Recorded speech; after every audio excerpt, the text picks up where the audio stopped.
Assalamualaikum warahmatullahi wabarakatuh. Apa kabar sahabat Salim Wibowo di Indonesia? Semoga sehat selalu dan selalu semangat untuk melakukan kajian-kajian finansial.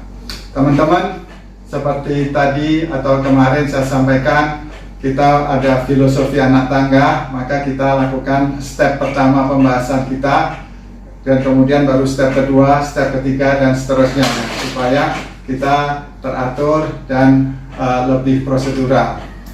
Teman-teman, kita akan mulai masuk ke dalam bahasan financial management atau accounting management ya, untuk decision making. Nah, untuk decision making teman-teman. Nah, bagaimana step pertama yang kita lakukan hari ini ya, sore ini kita melakukan bagaimana kita mengenal macam-macam laporan keuangan. Nah, kita panggil 3 laporan keuangan, atau saya sebut 3 sekawan laporan keuangan yang perlu nanti kita pahami bareng-bareng. Pahami artinya dan pahami keterkaitan satu sama lain. Karena di accounting atau di akuntansi, laporan-laporan saling berkaitan satu sama lain.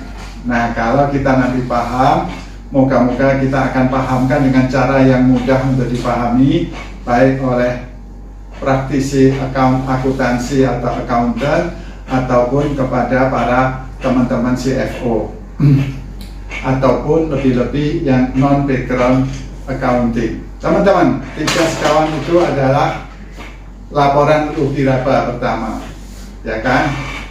Laporan laba rugi itu yang paling utama dan utama. Kemudian yang kedua, neraca atau bahasa Inggrisnya balance sheet. Namanya balance, ya, neracanya juga kanan kiri harus balance.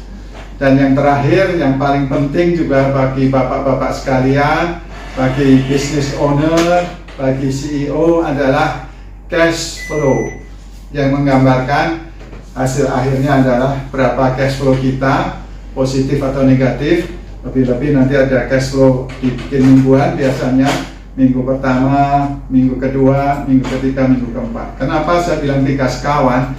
Karena ketika report itu saling berkawan, saling berkomunikasi, saling berhubungan. Pertama,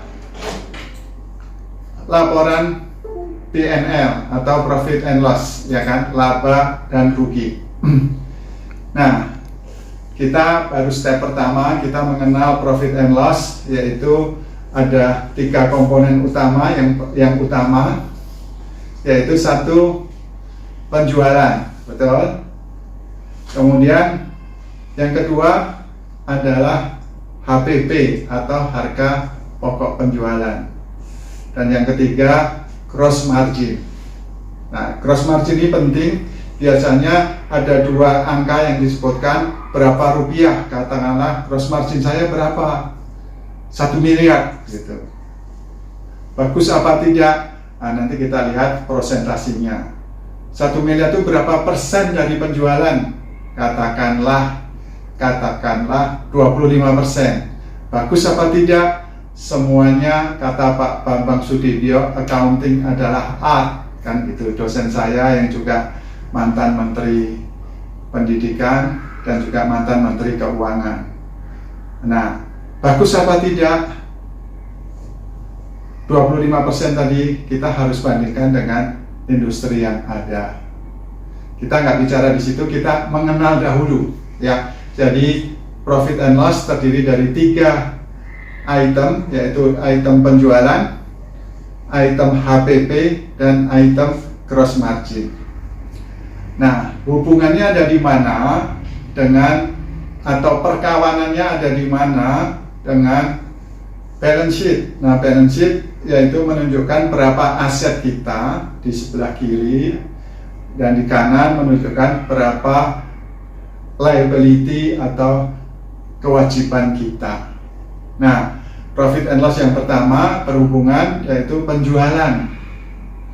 Nah, penjualan ada 2 macam, yaitu penjualan tunai dan non tunai. Non tunai itu biasanya disebut kredit kan, ya begitu. Nah, dua-duanya kalau penjualannya misalnya 2 miliar, yang 500 juta tunai, yang 1,5 miliar adalah non tunai, maka diwujudkan di dalam balance sheet itu dalam cash 500 juta dan dalam piutang atau account receivable 1,5 miliar rupiah. Nah, disitulah dimana hubungannya pertemanan antara penjualan, balance sheet, dan cash flow. Berarti jangan kaget ya kalau penjualannya 1 miliar, cashnya 500 juta, di AR-nya hanya 1,5 miliar, dan di cash flow statement cash yang ada nanti adalah plus minus hanya 500 juta ditambah saldo dari cash bulan lalu atau cash minggu lalu, katakanlah 100 juta. Jadi saldonya adalah 600 juta. Nah, itulah teman-teman hubungan yang baik antara 3 sekawan tadi. Apa 3 sekawan tadi? Ya, betul. Profit and loss, balance sheet, dan cash flow statement. Jadi 2 miliar sales atau penjualan diwujudkan di dalam profit and loss, ya, di dalam top line kita. Top line itu disebutkan juga line yang teratas, baris teratas itu dalam profit and loss selalu penjualan. Nah, penjualannya ada tunai dimasukkan ke dalam cash di balance sheet, dan penjualan non tunai disebutkan piutang dalam balance sheet. Kemudian yang terakhir adalah cash flow 500 juta plus 100 juta, jadi 600 juta. Demikian, moga-moga business owner bisa memahami revenue kita yang 2 miliar tadi hanya diwujudkan dalam cash 600 juta saja. Nah, tentu teman-teman business owner akan menanyakan di mana yang 1 juta 1 miliar 400 tadi. Kita akan bicara di lain kesempatan. Demikian tangga pertama, anak tangga pertama. Mungkin masih juga minggu depan anak tangga kedua, ya. Anak tangga pertama tadi kita mengenal 3 sekawan laporan keuangan. Mudah, semoga ini dipahami 101% sehingga akan menjadi fondasi yang kuat untuk pelajaran-pelajaran berikutnya. Kembali lagi, profit and loss, balance sheet, dan cash flow statement. Semoga ini menambah ilmu teman-teman sekaligus mengasah lagi pengetahuan saya tentang dasar-dasar ilmu keuangan. Apabila ada pertanyaan atau keinginan untuk didampingi oleh kami dalam menyusun laporan keuangan, silakan menulis di kolom komentar ini. Dengan senang hati kami akan membantu teman-teman business owner semua. Terima kasih, sehat selalu, sehat finansial.